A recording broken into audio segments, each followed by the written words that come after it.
Are you looking for a fresh and inspired appetizer? Seafood tostadas are one of my favorite go-tos. Inspired by the legendary tuna tostada at Contramar in Mexico City, I've been experimenting with a few different versions.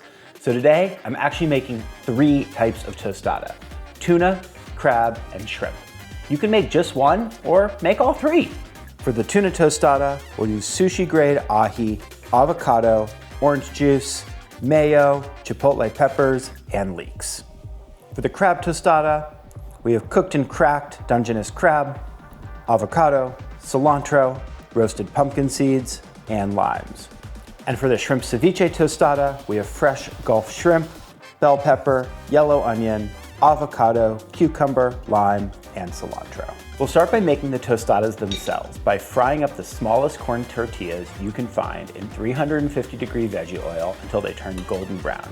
Then place them on a drying rack and lightly salt. If you're feeling lazy, you can usually find pre-fried tostadas to use instead. First up, the tuna tostada. Marinate your tuna in orange juice for at least an hour, then slice into 1/4-inch thick strips. Combine your mayo and chipotle peppers and use an immersion blender to mix these up. Dice up your leeks and fry at 350 degrees until golden brown.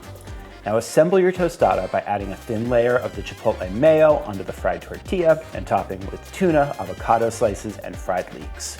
Next up, the crab tostada. Remove the crab meat from shell, smash up your avocado with some salt and lime juice to make a hasty guac, then add a layer of guac to the tostada, followed by the crab meat, then garnish with cilantro and toasted pumpkin seeds. Finally, the shrimp tostada. For this one, we're actually making a simple ceviche. Peel and devein your shrimp and then cut it into small pieces. Dice up your onion, bell pepper, and cucumber and add everything to the bowl with shrimp, lime juice, and salt. Refrigerate for at least an hour. Then place your ceviche on tostadas and top with avocado slices and cilantro.